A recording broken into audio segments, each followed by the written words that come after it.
অনলাইনে শেখ হাসিনার ভাষণের প্রতিবাদে এক্সকাভেটর ও ক্রেন দিয়ে ভেঙে ফেলা হলো ধানমন্ডি ৩২ নম্বরের বাড়ি। আগুন দেওয়া হয় সুধা সদনেও। এ নিয়ে বিস্তারিত জানাতে আমাদের সহকর্মী শফিকুল ইসলাম সবুজ সেখান থেকে যুক্ত হচ্ছেন। সবুজ, জানাবেন যে কি অবস্থা দেখছেন এখন সেখানে? গতকাল রাত থেকে কিন্তু অর্থাৎ পূর্ব ঘোষিত আওয়ামী লীগের যে একটি ভাষণ দেওয়ার কথা ছিল সাবেক প্রধানমন্ত্রী, যিনি বাংলাদেশ থেকে ২০২৪ সালের ৫ আগস্ট ছাত্র জনতার গণঅভ্যুত্থানের মুখে পালিয়ে যেতে বাধ্য হয়েছেন, তো তার সেই কর্মসূচির প্রতিবাদে কিন্তু ছাত্র জনতা রাজধানীর ধানমন্ডিতে এই ৩২ নম্বরে শেখ মুজিবুর রহমানের এই বাড়ির দিকে জনতার ঢল নামে। তার পরবর্তীতে শুরুতে এখানে বিক্ষুব্ধ জনতা ভেতরে আগুন ধরিয়ে দেয়, তারপরে ঢাকার ৩টি এখানে ভেকু বা এক্সকেভেটর নিয়ে আসে। সেই এক্সকেভেটরগুলো নিয়ে আসার পরই কিন্তু এই গুড়িয়ে দেওয়ার যে কার্যক্রম, এই গুড়িয়ে দেওয়ার কার্যক্রম চলছে।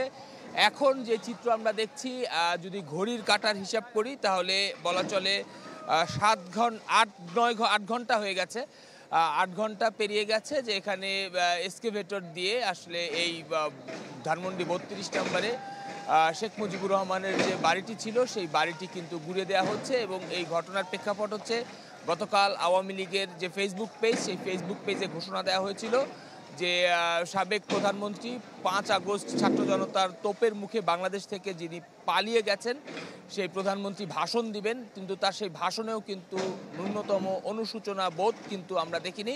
এবং তার প্রেক্ষাপটেই কিন্তু ছাত্র জনতা যারা এখানে রয়েছেন তারা কিন্তু রাতভর অবস্থান করেছেন, এবং সেই অবস্থানের প্রেক্ষাপটে কিন্তু আমরা এই চিত্র দেখছি রাজধানীর ধানমন্ডিতে ৩২ নম্বরের যে বাড়িটি রয়েছে শেখ মুজিবুর রহমানের, সেই বাড়িটি কিন্তু একে একে গুড়িয়ে দেওয়া হচ্ছে।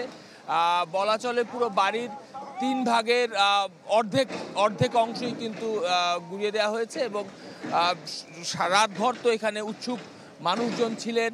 এই সকালবেলাও কিন্তু আমরা দেখছি যে ৩২ নম্বরের যে সড়ক অর্থাৎ ধানমন্ডি লেক লাগোয়া যেই সড়কটি রয়েছে, এই সড়কে কিন্তু মানুষজন আসছেন, তারা মোবাইলে এই বিশেষ ক্ষণের ছবি ধারণ করছেন। এবং তারা এই এখানে যে এক্সকেভেটরটি চলছে সেই এক্সকেভেটরের চালকদের তারা নানা ধরনের পরামর্শ সহায়তা দিচ্ছেন। এবং বলা চলে এক প্রকার মানব ঢাল তৈরি হয়েছে এখানে উৎসুক জনতা যারা গতকাল রাত থেকে আসলে এখানে অবস্থান করছেন।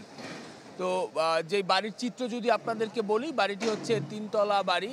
নিচতলায় গত ৫ আগস্ট ছাত্র জনতার যেদিন বিজয় এসেছিল, শেখ হাসিনা যেদিন বাংলাদেশ থেকে পালিয়ে গেছেন, সেদিনই কিন্তু বিক্ষুব্ধ জনতা এই বাড়িটিতে আগুন ধরিয়ে দেয়। তার পরবর্তীতে কিন্তু বাড়িটি আইনশৃঙ্খলা রক্ষাকারী বাহিনীর সদস্যরা তালাবদ্ধ করে রেখেছিল এবং তাদের একটি পাহারা এখানে ছিল।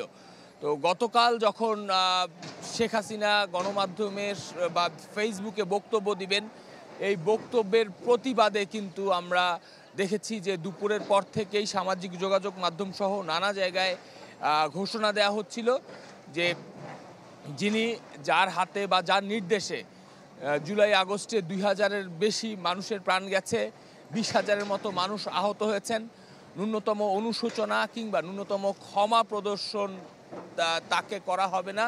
এবং তার এই ভাষণ এই জাতির প্রতি এক ধরনের ঔদ্ধত্যতা, তারই প্রতিবাদে কিন্তু রাত থেকেই ধানমন্ডি ৩২ নম্বরে এই মানুষের ঢল নামে। এবং তার কার্যক্রম পরিপ্রেক্ষিতে কিন্তু আমরা দেখছি যে ৩২ নম্বরের যে ৩ তলা বাড়িটি শেখ মুজিবুর রহমানের, এই বাড়িটি কিন্তু বলা চলে গুড়িয়ে দেওয়ার কার্যক্রম অলমোস্ট অর্ধেক কিন্তু শেষ হয়ে গেছে।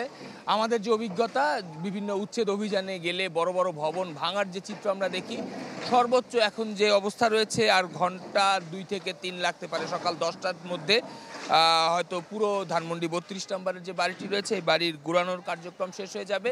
এবং সবাই বলছেন বাংলাদেশ থেকে যে ফ্যাসিবাদের বিদায় হয়েছে, এই ফ্যাসিবাদ বিদায়ের একটি স্মৃতি স্বাক্ষর হয়ে থাকবে ৩২ নম্বরের এই বাড়িটি। এবং এর ফলে ভবিষ্যতে আর কেউ বাংলাদেশ নিয়ে এইভাবে চিন্তা করতে পারবে না এবং বাংলাদেশ জনগণের বাংলাদেশ হবে, সবাই কিন্তু একই কথা বলছেন। জি সবুজ, অনেক ধন্যবাদ যুক্ত হবার জন্য।